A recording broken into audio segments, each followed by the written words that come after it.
Las 12:01. Yo creo que ya es momento de empezar. De nuevo os doy la bienvenida. Muchísimas gracias por acompañarme durante esta mañana. Mi nombre es Manu Sánchez y como os decía vamos a hacer pues una pequeña parada en el corazón de Coruña, en el centro, en la ciudad vieja sobre todo, para descubrir pues, algunos secretos, algunas huellas que ha dejado esta ruta de peregrinación en nuestra ciudad.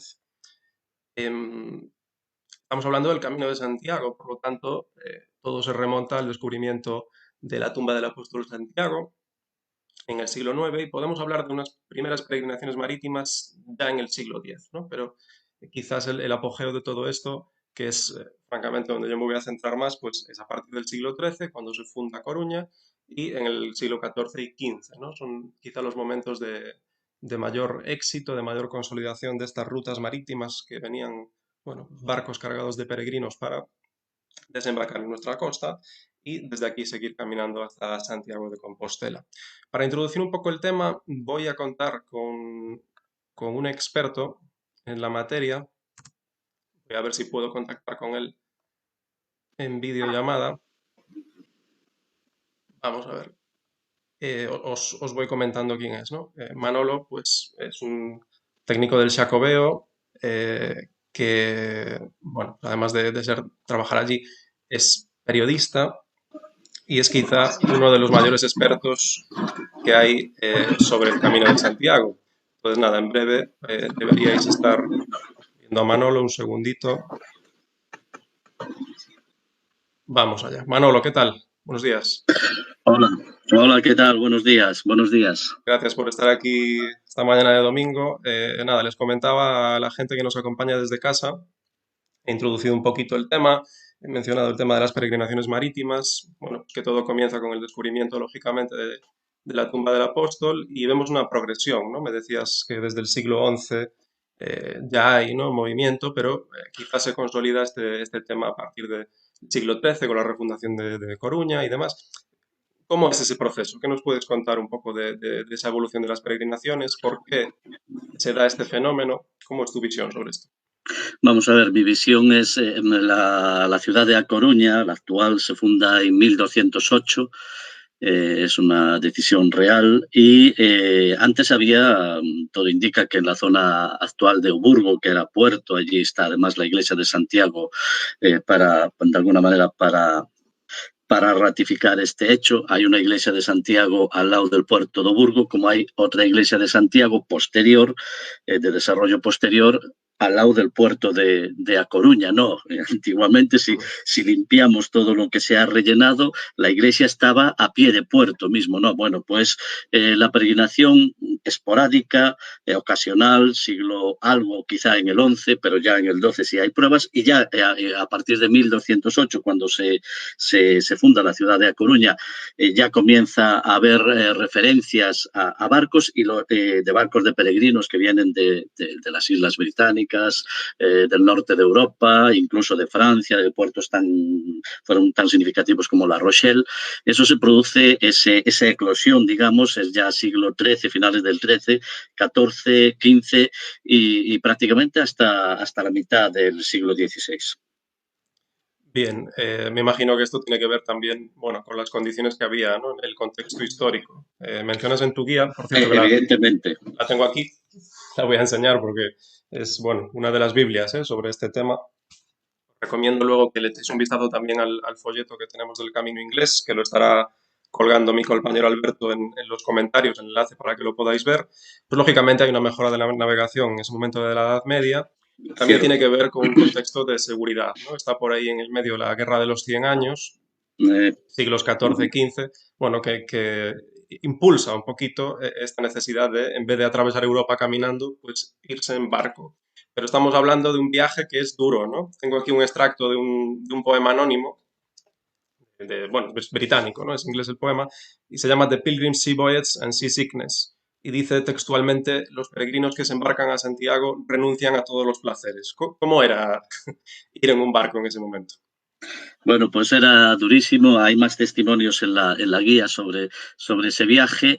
Era un viaje casi terrorífico. En el siglo XIV-XV hay un avance notable de las técnicas de navegación. Además, los ingleses, los británicos eran muy expertos en ese tema y podían viajar con cierta facilidad a Santiago, pero eso no te libraba de los temporales, no te libraba de los ataques de piratas. Y aunque el viaje se podía hacer en 4, 5 o 6 días, viajaban sobre todo en buenas épocas, primavera, verano, el peligro era constante y además las condiciones de los barcos pequeños con nuestro conocimiento actual y donde prácticamente no podías ni cocinar y no podías se quedaban en las bodegas, en la cubierta, en fin, era un viaje durísimo, muy duro, breve pero duro. Viajes además que estaban, bueno, permitidos, de alguna manera sancionados por la corona británica, ¿no? Tenían que firmar una especie de permiso los armadores de los barcos para poder transportar peregrinos, pero estoy seguro de que había muchos viajes que no contaban con estos permisos o que los falsificaban o que le cambiaban el nombre al barco. O sea, nos hablan de que hay 2.000 peregrinos, por ejemplo, en el año 1434, pero estoy seguro de que la cifra era mucho mayor que eso, ¿no? Sí, varios historiadores ingleses han estudiado este tema. Prácticamente toda la información que tenemos al respecto es británica, secundariamente francesa, algo holandesa, algo irlandesa, pero sobre todo británica. Y la conclusión a la que llegan absolutamente todos es que es una mínima parte de los barcos que llegaban. Si hoy hay picaresca con Internet y con todo eso, claro, uno se puede imaginar lo que tendría que ser en los siglos XIV, XV, se cambiaban los nombres a los barcos para que no fuesen detectados, había peregrinos que aprovechaban viajes comerciales para llegar hasta Coruña y Santiago, en fin, la picaresca era muchísima y tenemos testimonios además contrastados de datos de algunos años donde aparece, porque esto se estudió en los puertos, en la documentación de los puertos del sur de Inglaterra, lo estudió una historiadora inglesa ya en los años 60 del siglo pasado y es muy curioso, ¿no? Porque se detecta los datos que ella da, que fue recabando, datos oficiales de embarques con autorización de la corona de peregrinos a Santiago, Coruña o Coruña, Santiago, y después tenemos, por otro lado, otros embarques que llegan sin figurar en esa relación. Es la prueba evidente de que, en otro tipo de documentación, de que venían barcos que no estaban controlados de ninguna forma. Y lo que iba a decir, y con esto concluyo, un historiador británico afirma que sería 3 o 4 veces más como mínimo. Perfecto. Voy a poner ahora una imagen en la que la gente va a poder ver cómo era La Coruña. Bueno, es una imagen del siglo XV, XVI, pero bueno, nos da una idea de cómo podría ser la ciudad que descubren esos peregrinos, ¿no? O sea, estamos hablando, pues eso, de que a lo mejor en el siglo XV, por ejemplo, podemos estar hablando de una ciudad que apenas tiene, ¿qué? 2.000, 3.000 habitantes y que ve como sistemáticamente llega un número muy superior, ¿no? de gente que viene de fuera, se convierte un poco en un crisol de culturas, ¿no? Entonces, ¿cómo podría ser la ciudad que se encuentran esos marineros que acaban arribando aquí y se quedan unos días con nosotros, ¿no? Porque tenían que descansar, imagino, tenían que, bueno, pues si venían con algún problema físico, de salud, se quedaban aquí un tiempo a curarse y después proseguían la ruta. ¿Qué se encontraban esa gente en La Coruña del siglo XV, por ejemplo? Bueno, hay algún historiador coruñés, alguna historiadora que ha estudiado, que se ha aproximado a este tema, pero yo creo que la Coruña jacobea está todavía sin estudiar. Las pruebas más fehacientes de que fue un gran puerto de peregrinos, o el gran puerto gallego de peregrinos, están sobre todo, lo decía antes, están sobre todo en documentación, que no está en Coruña. Pero, de todos modos, sí podemos comentar alguna cosa. Podemos comentar, por ejemplo, que la ría coruñesa, que los peregrinos en aquel momento, los barcos, no tenían un puerto como hoy, ¿no? Donde amarrar la nave, te bajabas tranquilamente sin mojarte los pies, no. Normalmente los barcos paraban en medio de la ría, se bajaban a través de pequeñas lanchas de transporte y llegaban a la zona donde hoy todo lo que está próximo a la antigua muralla coruñesa coruñesa, eso era mar, era la zona do Parrot y todo eso, donde está el hotel, todo eso, donde están ahora las instalaciones deportivas, todo eso era mar y los peregrinos desembarcaban ahí y en lo que era la ciudad vieja y el barrio de la Pescadería, ahí tenían todo tipo de servicios. El servicio más fundamental, más inmediato, era la propia iglesia de Santiago, que hoy parece que queda un poco más alejada del puerto, pero en aquel momento era una iglesia puramente portuaria. Bajaban del barco, bajaban de la lancha, bajaban en la playa y subían a la iglesia. Era lo primero que hacían. Y allí tenían pues, el famoso Santiago del Abrazo de la Catedral de Santiago. Estaba también, y está, que todavía se conserva la imagen, en la ciudad de A Coruña, y lo abrazaban. Era como una manera de agradecer al apóstol por el que realizaban este viaje, que habían llegado vivos, ¿no?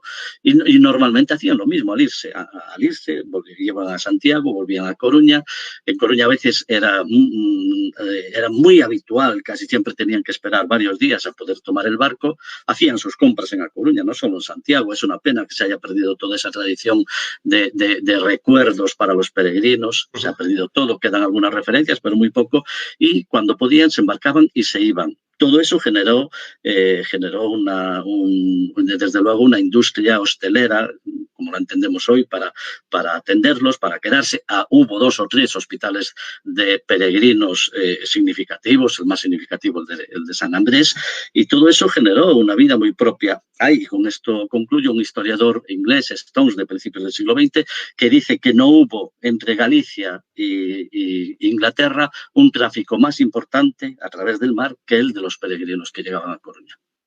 Genial, Manolo. Pues nada, un auténtico lujo tenerte con nosotros esta mañana. Yo creo que no podía haber mejor introducción al tema que, bueno, la tuya, ¿no? Que eres periodista especializado en el Camino de Santiago, con un montón de publicaciones sobre el tema, trabajas para el Jacobeo y además, pues en concreto has hecho esta guía que a mí me ha servido en gran medida para preparar esta visita. Entonces vamos a ver Muy si bien. conseguimos todo esto que nos has contado, traducirlo de manera virtual a cada uno de los monumentos de Coruña. Te mando un abrazo y de nuevo muchísimas gracias por estar con nosotros. Venga, gracias a vosotros. Os voy a seguir ahora mismo.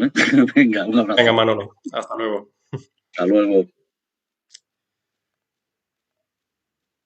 Muy bien, pues nada, nosotros procedemos con nuestra visita virtual. Estabais viendo en el mapa cómo estaba dividida la ciudad de Coruña, ¿no? Pues tenemos esa figura de la Torre de Hércules un poco separada de todo lo que era la civilización y luego dividida la ciudad en 2 partes, ¿no? Por así decirlo, la ciudad alta, que es donde nosotros vamos a enfocar sobre todo, pero como decía Manolo, estaba también el barrio de la Pescadería, que sería esto que veis en la parte derecha, donde había un montón de servicios también para los peregrinos, ¿no? Durante la visita no vamos a entrar en todos los aspectos de la peregrinación jacobea, no me da tiempo, no puedo repasar todos los hitos jacobeos que hay en Coruña, pero voy a centrarme quizá en los que, bueno, por disponibilidad de Google Maps y demás me permite, ¿no? el programa. Entonces, bueno, veíamos eso, una Coruña dividida en 2, el barrio de la Pescadería y la ciudad alta amurallada, que en ese momento no están conectados, ¿no? Luego, más adelante, lógicamente, nacerá la plaza de María Pita, pero en aquel momento lo que teníamos ahí era un espacio vacío, una cantera, ¿no? Mencionaba el tema de los hitos. Este es un poco el recorrido que vamos a seguir, ¿no? Casi todo está concentrado, pues como es lógico, en la ciudad vieja coruñesa. Esta información la tenéis en el folleto que ha colgado mi compañero Alberto.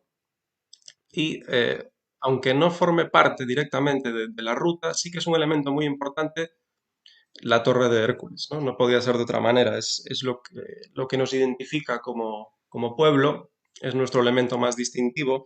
Así que, aunque no esté dentro, digamos, de la ruta oficial del Camino Inglés, me parece buena idea empezar por aquí, porque esto sí que era, digamos, la primera imagen de la peregrinación, ¿no?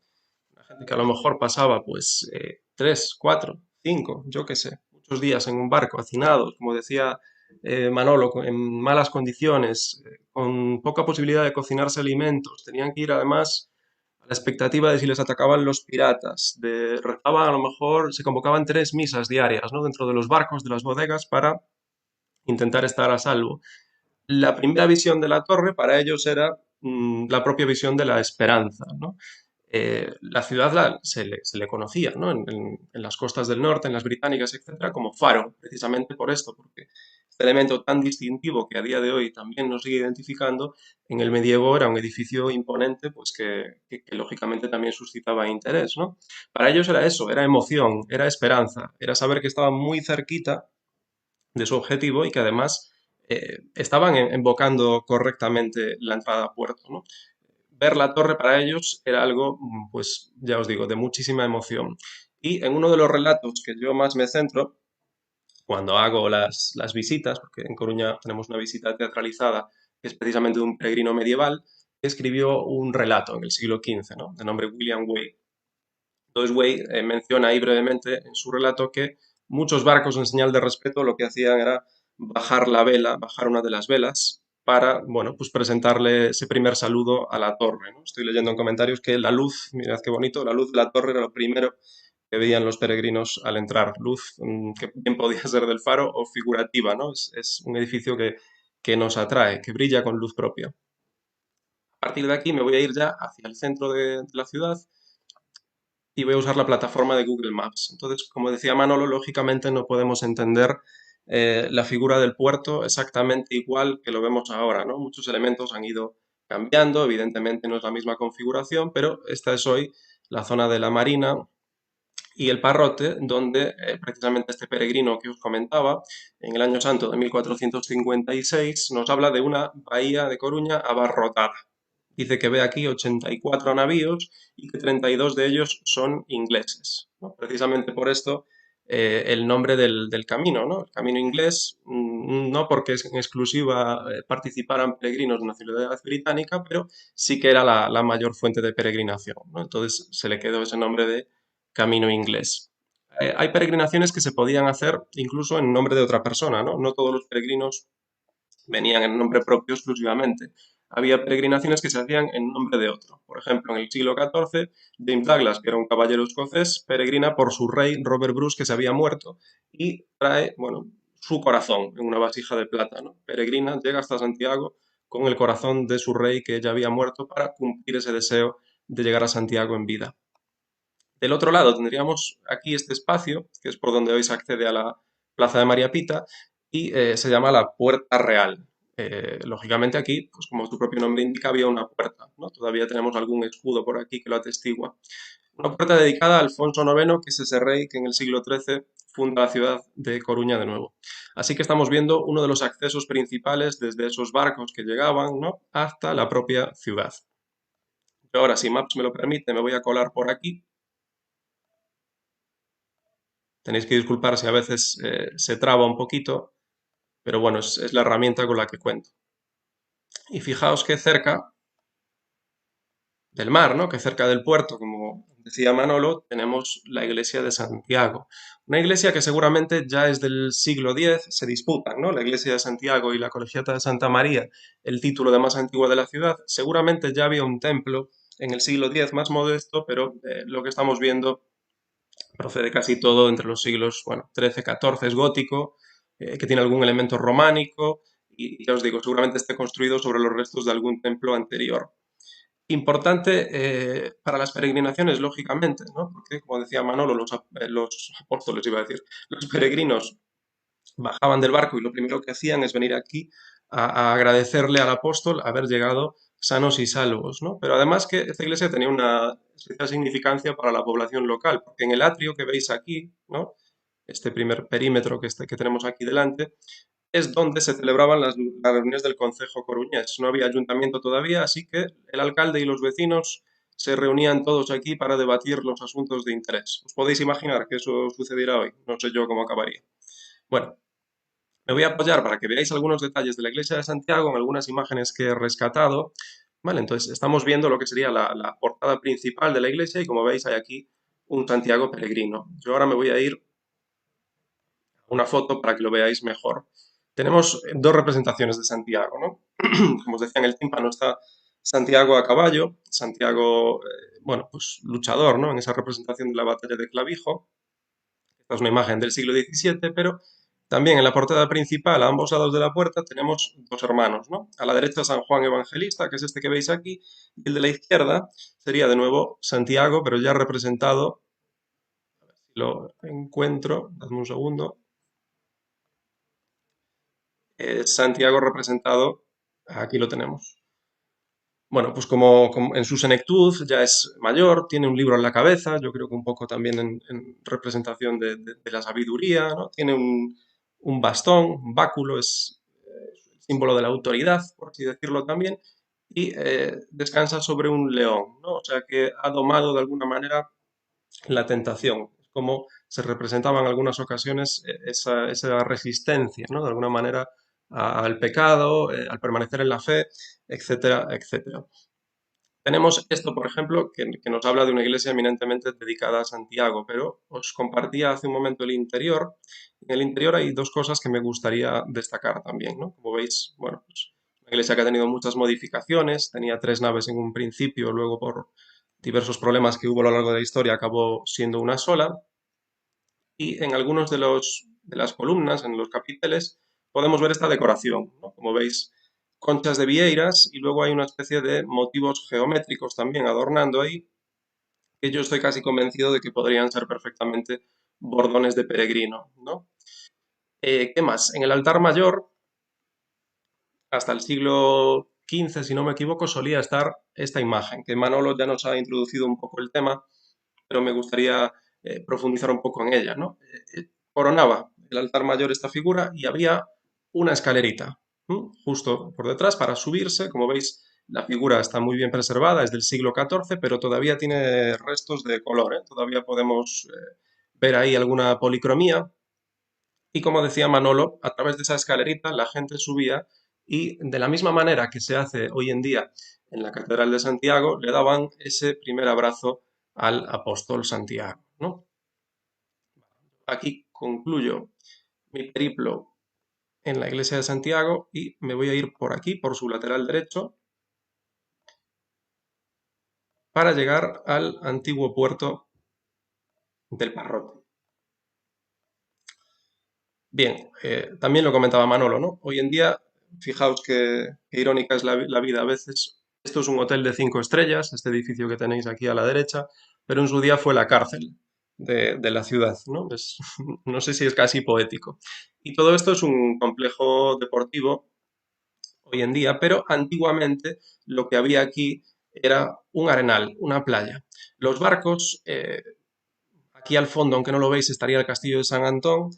Los barcos tenían garantizada la protección tanto del ayuntamiento como de la iglesia siempre que estuvieran en las marcas de lo que se llamaba la isla de los Cuervos, la isla de los Corvos, ¿no? Que está muy cerquita del propio castillo de San Antón y en teoría una vez que llegaban ahí tenían garantizada la protección y en caso de sufrir algún ataque estas entidades tomarían represalias, ¿no? Contra esos piratas, corsos o quien fuera por haber atacado a un barco que portaba peregrinos. Como os decía, todo esto en algún momento de la historia fue una playa, así que los barcos entraban aquí en el puerto, descendían de esas embarcaciones grandes y en pequeñas embarcaciones de remos llegaban hasta aquí. Yo ahora me voy a bajar, ya que no me lo permite Google Maps, para que veáis cómo sería, ¿no? Esa entrada. Tenemos parte de la muralla, que también está muy reformada, pero la puerta, aunque la actual es del siglo XVII, tenemos constancia de que ya existe en el siglo XIV, ¿no? O sea, esta puerta, pues eso, es del XVII, pero seguramente reconstruida sobre otro anterior del XIV. Se llama la Puerta del Parrote o la Puerta de la Cruz, creo yo, por motivos obvios. Y tenéis que imaginaros esto, ¿no? El trayecto de llegar en esos barcos, descender a esas embarcaciones pequeñas de remos y llegar hasta aquí. Esta sería ya uno de los accesos o uno de los principales para poder acceder a la ciudad. Bien, vuelvo aquí al Parrote.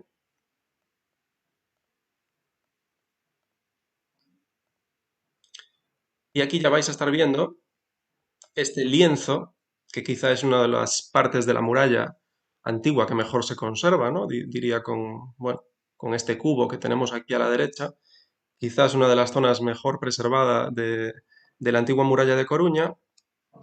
Y aquí tenemos una de las entradas a lo que hoy es el archivo del Reino de Galicia. ¿no? Que está decorada, esa entrada, con bueno, una portada que no es de aquí, ¿no? Esto se transportó de aquí. Había una iglesia que tenía asociado un hospital, que sería la iglesia de San Andrés, que ya mencionó también Manolo, y esa iglesia en el siglo XIX se reformó. Se tiró la que había y se reformó enteramente. Entonces, ¿sobrevivió algo de eso? Bueno, dos elementos. Esta puerta, en la que en breve entraré a explicar, pero también otro elemento que me interesa mucho es este cruceiro, que deberíais estar viendo ahora. Esta es la actual iglesia de San Andrés, la castrense, que está un poco más alejada de lo que es, no mucho, pero sí un poco más lejos de lo que sería la zona que estamos viendo ahora, y pervive de ese momento del siglo XIV este cruceiro que tiene un elemento muy, muy distintivo aquí en el fuste. No sé si lo podéis ver demasiado bien en la foto, pero tiene esculpidos 5 bordones de peregrino rodeando ahí al cruceiro, ¿no? Que es, según palabras del Códice Calixtino, sabéis que es esa guía de viajes tan importante del Camino de Santiago del siglo XII, es el tercer pie del peregrino. O sea, tiene un significado hasta casi metafórico o poético, ¿no? Es el que sustenta de alguna manera el espíritu para que pueda continuar su camino. Volviendo ahora a la puerta, quiero destacar esto, ¿no? La puerta, ya os digo, era de la antigua capilla de San Andrés o Hospital de Peregrinos de San Andrés que estaba en esa ubicación que acabamos de ver. Me interesa analizar un poco las figuras que se representan aquí, ¿no? Si os fijáis en la parte superior de todo, no sé si se aprecia muy bien aquí, pero lo que tenemos aquí son peces, ¿no? Y yo creo que no son, que no es cualquier pez, yo creo que son sardinas. Y claro, la sardina, pues lógicamente, está muy ligada a la ciudad de Coruña, ¿no? Tenemos aquí la celebración de San Xoán, la sardiña mollo pan, y además es una de nuestras exportaciones o mayores exportaciones ya desde el siglo XII. Se iban en barriles prensados entre capas de sal y se marchaban pues a diversos puntos de Europa, ¿no? Se comerciaba mucho con el Reino Unido, por ejemplo. Ellos nos traían paños, nos traían telas y nosotros les mandábamos vinos y les mandábamos pescado. Salían ganando ellos, yo creo.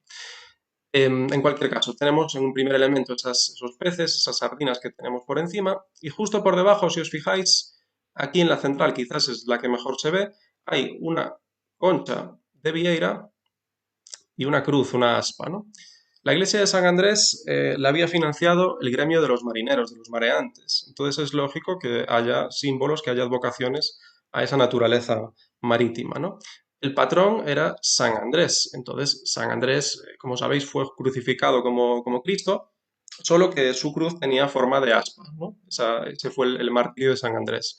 Así que, siendo como es también patrón de Escocia, lógicamente la bandera escocesa está representando precisamente ese martirio de San Andrés. Y fijaos qué casualidad, porque si esta es la bandera escocesa, la bandera naval de la provincia de Coruña, fijaos cómo es.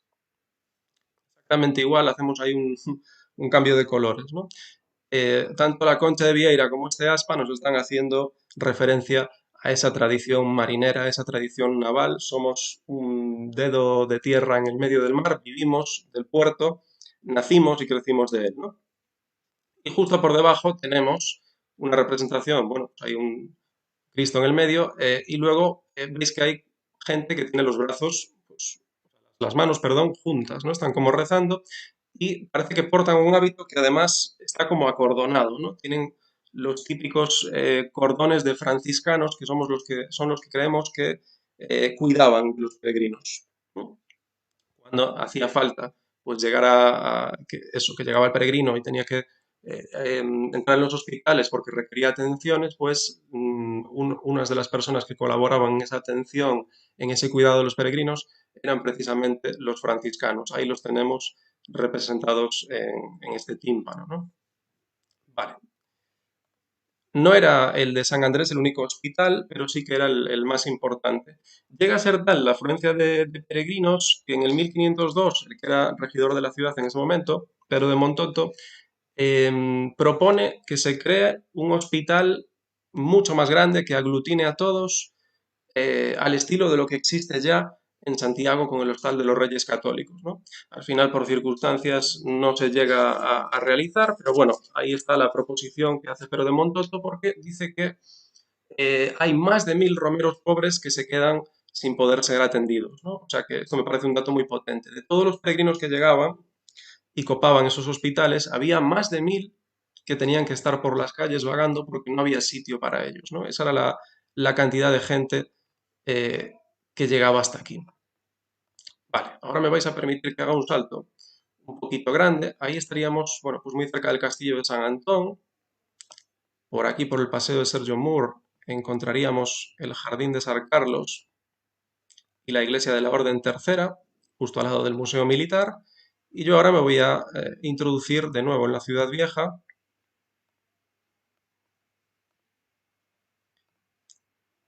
A ver si Google Maps me lo permite, porque estos días os aseguro que me estaba, bueno, boicoteando un poquito el asunto. Y llegaríamos aquí a la plazoleta de Santo Domingo, donde está la iglesia que hoy en día es barroca, del 17, pero bueno, está sustituyendo a una anterior que seguramente estaba fuera de las murallas. Igual que los franciscanos, ¿no? Los dominicos también participaban en lo que sería la caridad cristiana, ¿no? De atender a los pobres, a los débiles, a los necesitados. Así que eran parte involucrada también de este cuidado a los peregrinos. Hablamos de franciscanos, hablamos de dominicos.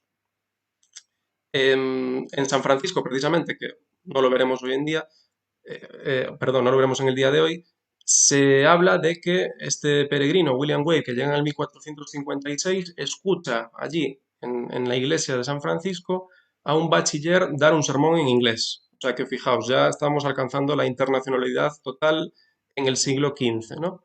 Cosas que me interesan de Santo Domingo. Bueno, pues dentro de esta iglesia está la patrona de la ciudad, la Virgen del Rosario. Se hizo patrona a la Virgen del Rosario cuando en el ataque de Drake, que fijaos cómo es de caprichosa la historia, ¿no? Tan amigos en los siglos XIV y XV y a partir del XVI pues nos empezamos a pelear y vino Sir Francis Drake y arrasó un poco con todo, ¿no? Menos mal que estaba ahí María Pita.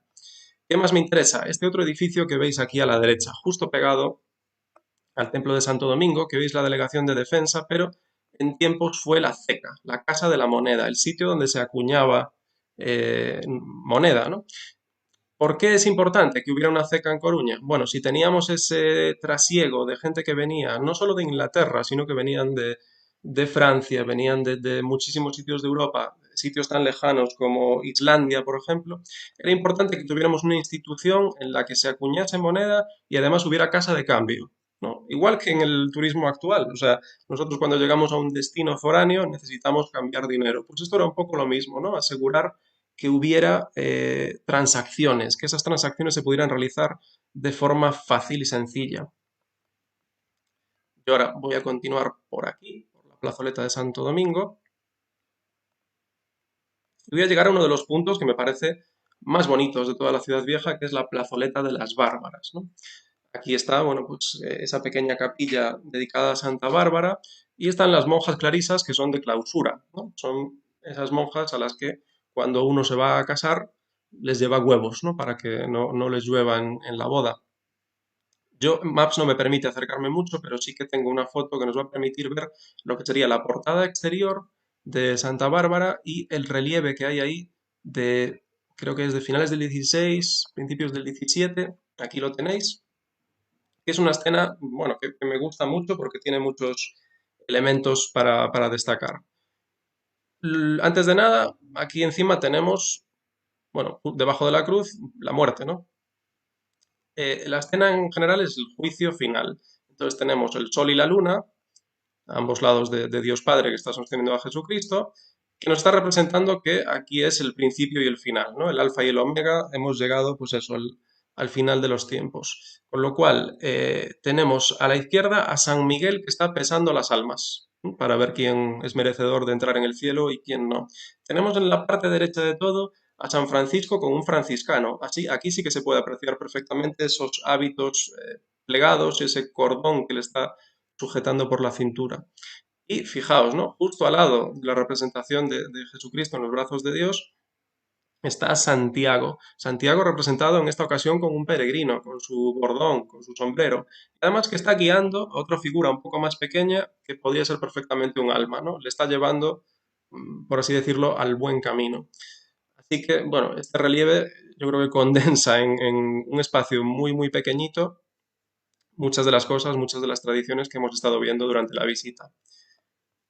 Continúo por aquí, la Rúa de Santiago,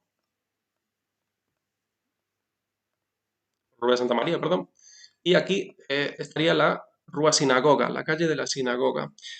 Menciona William Way en su relato que le sorprende muchísimo que aquí haya todavía judíos y que estén bien asentados en el momento que él llega, ¿no? Recordemos que estamos hablando de mediados del siglo XV, 1456, y ya desde el 1391 en Sevilla se estaba predicando contra los judíos, ¿no? Se le estaba intentando expulsar de alguna manera. Con lo cual, cuando aquí llega William Way, se sorprende mucho de que al norte de la península no hayan llegado todavía esas tendencias. La calle Sinagoga, lógicamente, yo creo que está recogiendo la tradición de que solía haber un templo de culto judío, ¿no? Aquí o en las inmediaciones, y además tendrían que ser, yo creo que una comunidad próspera, ¿no? Como fueron en muchos sitios, ¿no? Se asentaron y empezaron a prosperar de una manera muy destacada. Aquí tenían que ser prósperos y lo digo por esto, por lo que vamos a ver a continuación. Esto que veis en la pantalla se llama la Biblia Kennicott, que puede ser uno de los manuscritos más importantes de toda la Edad Media gallega.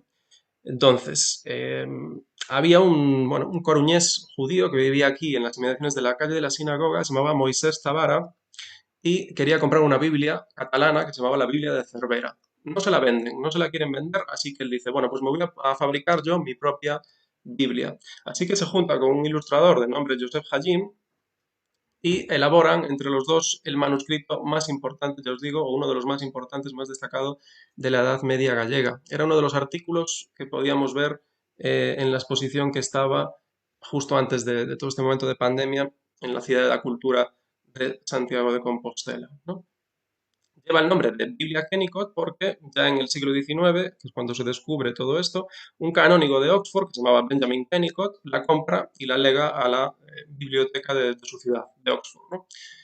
Que allí es donde está preservada. Aquí contamos con un facsímil, pero esta es una Biblia de fabricación coruñesa. Bien, me voy ahora a introducir por aquí y estamos bordeando lo que sería la colegiata de Santa María do Campo. Me interesan dos elementos. No voy a explicar toda la iglesia, pero sí que os voy a dar algunos apuntes sobre ella. Se llama Santa María do Campo, pero también se llamaba Santa María del Mar, porque dentro de la iglesia hay una virgen a la que dice la tradición que los marineros, antes de hacerse a la mar, pues venían a rezarle, ¿no? Incluso hay una leyenda que dice que cuando predicó aquí San Vicente Ferrer, se enfadó muchísimo porque nadie le fue a ver. Entonces mandó una maldición contra la ciudad y dijo que a Coruña se le iba a comer una ola gigante. Se colocó ahí la Virgen y dice la leyenda que mientras esa Virgen continúe ahí, en el camarín donde está, la ciudad estará segura de esos peligros marítimos, ¿no? Lo que estamos viendo es un edificio del siglo, bueno, pues entre el 13-14, hubo una reforma en el 19, luego cuando veamos la portada principal os explico, pero me voy a centrar ahora en la portada lateral, que sería esto de aquí, ¿vale? La fachada sur, y para que lo veáis mejor, tengo aquí esta foto. Es una imagen que no está del todo interpretada, ¿no? Sí que es cierto que vemos que hay cinco figuras que además van descalzas y hay una figura central que tiene un bastón en forma de tau, que es la última letra del alfabeto hebreo. Em, a ver, tened en cuenta que todo esto parte el Camino de Santiago es, bueno, los discípulos de Santiago, cuando él fallece, deciden transportar su cuerpo al lugar más lejano donde él había predicado, ¿no? Esto en aquellos tiempos era el fin del mundo, no se conocía nada más allá hacia el oeste. Así que de alguna manera que el cuerpo esté aquí es un recordatorio de que su predicación había alcanzado todos los rincones del mundo, ¿no? Entonces yo aquí podría estar viendo perfectamente a Santiago como esa figura central, guiando, ¿no? A, bueno, pues a otro grupo de personas, a un grupo de almas, podría ser también, en el fin del mundo, ¿no? Recordemos que estamos aquí, pues eso, en la Costa da Morte, allí donde se moría el sol. Bien, vamos ahora a la fachada principal, y con esto voy a terminar. Lo que os decía, estamos viendo un edificio del siglo XIII-XIV. Esa reforma del XIX lo que hace es aumentar un poquito el espacio interior, así que tienen que adelantar la portada. Sería este sector que estáis viendo aquí. Hay una reforma ahí, tienen que, bueno, volver a colocar de alguna manera los elementos de la iglesia. Es iglesia colegiata desde mediados del XV, desde el 1441, porque, según el que era obispo compostelano en ese momento, Lope de Mendoza, y cito textualmente, recibe la presencia de muchos extranjeros. Probable que, bueno, como decía Manolo, la iglesia de Santiago fuera el primer punto al que se dirigían los peregrinos, pero estoy seguro de que la colegiata intentaba también hacerle la competencia, ¿no? Y nos dice el obispo, pues eso, que recibe la presencia de muchos extranjeros. También se disputan el título de iglesia más antigua de la ciudad, o sea que como veis había ahí una sana competitividad. Em, Simplemente me voy a centrar ahora en el tímpano, sería, bueno, pues la epifanía de los Reyes Magos, que no dejan de ser al fin y al cabo uno de los primeros peregrinos, ¿no? En ese camino que hacen hasta Belén para ver al niño nacer. Este sería el punto final de la visita. Yo ahora voy a hacer un salto espacio-temporal tremendo y aquí es donde vamos a cambiar radicalmente de tema, ¿no? Em, Porque esta estatua que está en los jardines de Méndez Núñez de Coruña lleva ahí desde el año 2005 por iniciativa de Chema Ríos, ¿no? Que es un médico coruñés, pues muy fan de los Beatles y que inició una campaña para que Lennon tuviera aquí su representación. Somos la tercera ciudad del mundo que tuvo una estatua de John Lennon, ¿no? Primero Liverpool, después La Habana y luego nosotros. Es, yo creo, el adalid de la antiviolencia, del pacifismo, y diréis vosotros, ¿qué tiene que ver con el Camino de Santiago? Bueno, pues en palabras de su hermana, Lennon quería hacer el camino junto con Salvador Dalí en los años 70 y por unos motivos u otros al final no lo consiguió hacer. Entonces, bueno, igual que os decía en la visita que había peregrinos que peregrinaban en nombre de otros, su hermana lo hizo un poco honrando la memoria de John hace, bueno, pues, escaso tiempo, ¿no? No hemos podido tener a Julia Bert, que así se llama la hermana de John Lennon, en directo con nosotros, pero sí que tengo un pequeño vídeo que me ha hecho llegar para que os lo transmita durante la visita. O sea que os lo voy a poner, ¿vale? Vamos allá. Right. Hola, people of La Coruña. I say hello to you from a very, very sunny Cheshire in England. It really is a beautiful day. We've been out walking nearly every day, but today is too hot. Probably not for you, but certainly for us. We'll have to wait until the sun goes down a bit.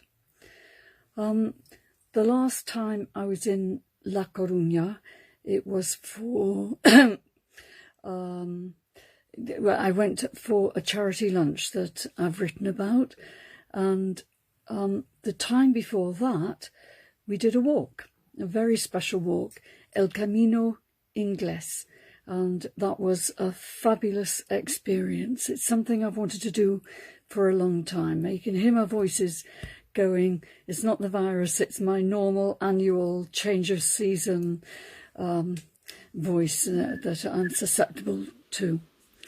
And the walk that we did with the La Real Orden de Maria Plata, that I'm very honoured to be a part of.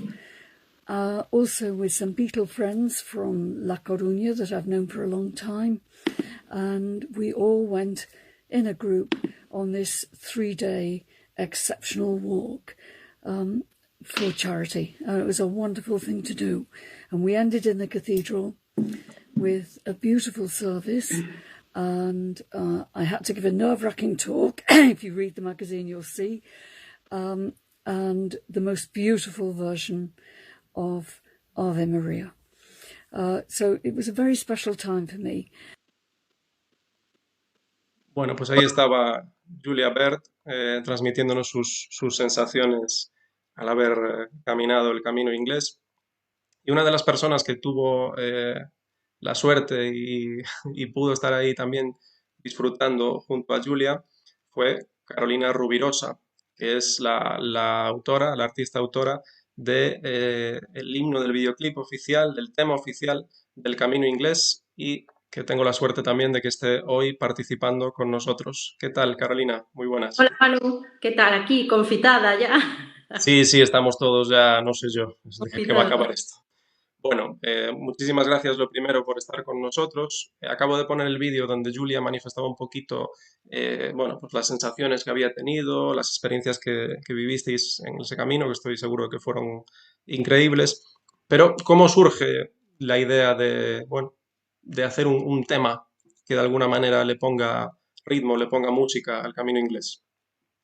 Bueno, pues un poquito lo que estabas comentando. Todo esto vino a raíz, y aprovecho que tengo la ocasión de tener la cámara delante para enseñar el germen de todo esto, que es este libro de Antonio Olano. Fue un periodista, biógrafo y secretario personal de Salvador Dalí, entre Ujú. otras personalidades en Madrid. Y él en este vídeo, que es autobiográfico, comentaba pues, que Dalí era un enamorado del Camino de Santiago y había decidido hacerlo, lo había hecho varias veces, pero una de ellas, que era la más pintoresca, sería hacerlo con John Lennon y con un grupo de hippies. O sea, que imagínate, ¿no? El cuadro. Sí, sí. Entonces, esto se proyectó, se intercambiaron telegramas, esto estaba proyectado. Al final no se pudo hacer, como tantas cosas en la vida que se proyectan y no se hacen, pero, claro, cuando los vitelmanos gallegos nos enteramos de esta noticia, fue como una revolución, ¿no? Dijimos, este vínculo hay que darle salida, hay que potenciarlo de alguna manera. Se lo comunicamos a Julia, que Julia desconocía esta noticia, le entusiasmó, porque ella además es una enamorada de España y de Galicia. Le propusimos venirse a hacer el Camino de Santiago en homenaje a su hermano. Y la Real Orden de Caballeros de María Pita, que ellos fueron los que invitaron personalmente a Julia para realizar el Camino Inglés en el 2018, vino, se hizo el camino. A raíz de ahí yo compuse esta canción, pues de las sensaciones que había tenido con esa experiencia. Y llegó un momento que dijimos, tenemos una canción de música pop, que además un poco potenciar lo que es el Camino a Santiago a través de otra rama, digamos, que no sea la música folclórica, ¿no? La más tradicional, Ujú. sino la música pop, nos parecía bastante original. Teníamos esa canción, teníamos esta historia y teníamos a la hermana de Lennon y dijimos, aquí hay que hacer algo. Se lo propusimos a Lanzada Calatayud, la gerente del consorcio de turismo de A Coruña, le entusiasmó la idea. Contamos con el patrocinio del Xacobeo 21 para poder ayudarnos en todo esto y entre todos hicimos equipo. Julia se vino, nosotros contactamos con una productora de A Coruña que se llama Drum and Roll, cuya directora es Lara Capeans, y fue todo muy fluido, muy fluido. Y bueno, cuando nos dimos cuenta, pues teníamos un producto, entre comillas, para promocionar el Camino Inglés, que además es muy desconocido para mucha gente, entre los cuales yo me incluyo, porque sinceramente yo he pasado 1000 veces por el cruceiro que comentabas antes, que por cierto es súper interesante la charla. Gracias. El cruceiro ese con el báculo, yo no tenía ni idea de que eso estaba ahí, ¿entiendes? Entonces nos pareció una combinación perfecta y de ahí salió el videoclip, poco así fue. Genial, pues nada, me parece una idea estupenda. Tú entonces que recorriste el camino inglés, que por cierto, hay una cosa que sí que no he mencionado, el ramal que sale desde Coruña tiene 75 kilómetros, entonces para completar los 25 que faltan, bueno, pues a la gente que es de Coruña sí que se le concede la Compostela, pero en un trabajo también ahí de colaboración entre turismo, el deán de la catedral, diversos estamentos, pues se ha llegado a la conclusión de que aquellos que hagan también 25 kilómetros en su lugar de origen, de proveniencia, pues serán recompensados con la Compostela. Tú que hiciste entonces el camino inglés desde Coruña y viviste todas esas experiencias, ¿qué nos puedes contar? ¿Qué recuerdas con cariño del camino? ¿Qué te pareció? ¿Era tu primera vez? Por cierto, que no lo sé, era tu primera vez. Entonces, ¿qué sensaciones te transmitió? Cuéntanos un poco. Pues mira, Manu, yo animo a todo el mundo que lo haga. Además, sobre todo la gente que nunca lo ha hecho, es una forma súper recomendable de empezar porque es un camino asequible, te permite cogerte un fin de semana largo desde Coruña, pues en 3, 4 días, depende de lo que camines, ¿no? Desde Ferrol ya un poco más, evidentemente, pero es una manera, digamos, asequible de hacer el camino y de empaparte del espíritu del camino, porque en esos 3, 4, 5 días, lo que te lleve, de verdad que paisajísticamente es impresionante, monumentalmente es increíble la riqueza que tiene este camino. Ya te digo, no es cuestión de kilómetros, es cuestión de las localizaciones que hay y de la tradición que tiene este camino, por lo que comentabais antes, ¿no? Entonces, luego hay albergues de primerísima calidad, además, recién estrenados. Y a mí me parece un camino espectacular. Coges costa, coges paisajes de interior, es increíble. Paisajes por los que habíamos pasado 1000 veces por la autopista, que están paralelos a la autopista y no eres consciente de que están ahí. Arboledas impresionantes. Un ejemplo que sale en el videoclip, tiene bastante protagonismo, o Bosque das Bruxas o Bosque Encantado. Es impresionante ese sitio. Es muy chulo, sí. Mucha gente no sabe que está ahí. Entonces yo animo a todo el mundo que lo haga. A mí me parece espectacular, sobre todo para los que empiezan, como yo. Bueno, muy bien. Una manera, además, yo creo que es sencillo introducirse en el camino de esta manera porque al ser, bueno, 3 etapas que además están, yo creo que bien distribuidas porque es bastante equitativo, ¿verdad? Son eso, etapas que se hacen bien porque yo he hecho otros ramales del camino y las etapas de 35 kilómetros, es decir, que las rodillas ya luego tiraban, ¿eh? Entonces, bueno, creo que el camino inglés es una buena manera de empezar y yo ahora tengo aquí tu videoclip cuando acabemos de charlar lo voy a poner. Háblame un poco de la canción y del vídeo. Bueno, ¿cómo es el proceso creativo? ¿Qué cosas te gustaría destacar de la canción? Que es muy bonita, por cierto, te felicito.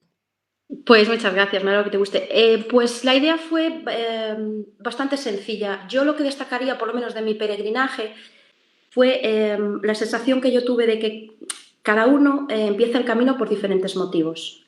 Pues unos por espirituales, otros personales, otros de búsqueda de lo que sea. Pero al final, el vínculo que se hace en el camino con el resto de peregrinos es algo súper especial que yo solo he vivido ahí.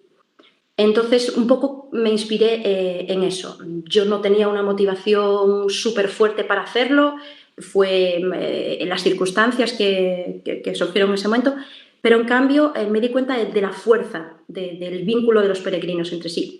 Y yo partí un poco de esa idea de puedes empezar solo, con tus historias personales, pero al final vas a encontrar siempre quien siga contigo y a quien seguir, ¿no? Y llegar juntos a Santiago. Esa es la idea un poco también del videoclip. 2 mujeres, además me gustaría destacar que es un proyecto, me atrevo a decir, eminentemente femenino.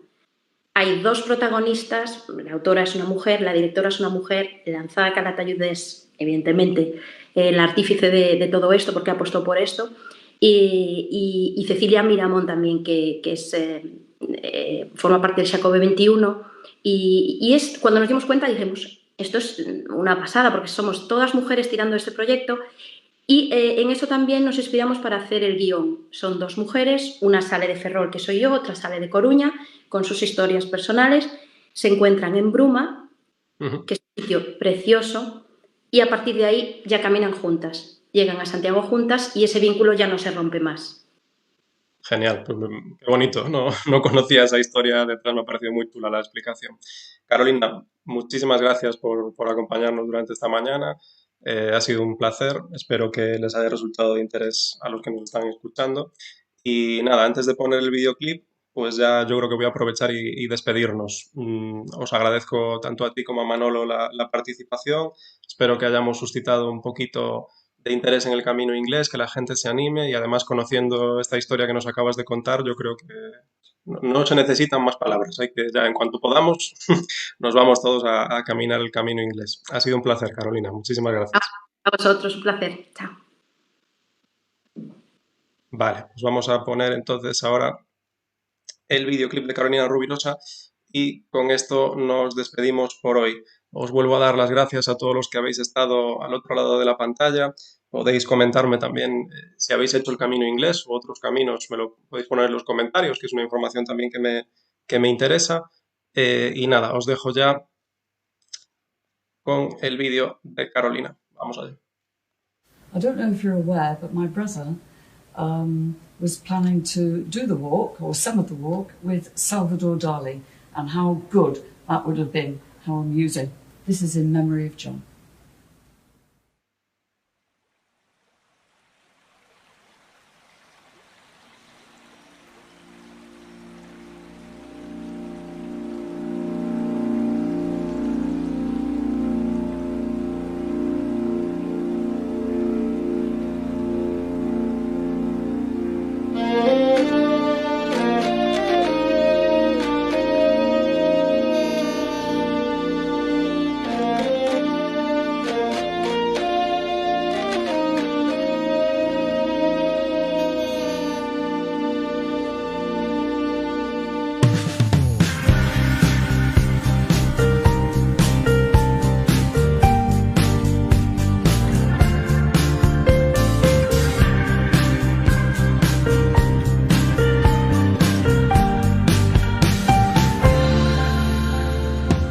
vento contoume que adeu sair, cuberta da néboa do mes de abril.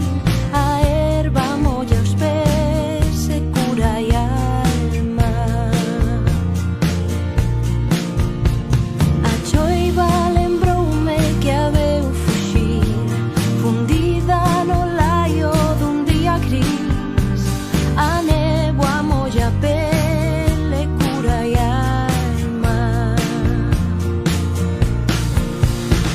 Camiño teu carón, non deixes de cantar, e o medo vai quedando atrás. Respiro teu carón, non deixes de soñar, eu seguirei teu camiñar.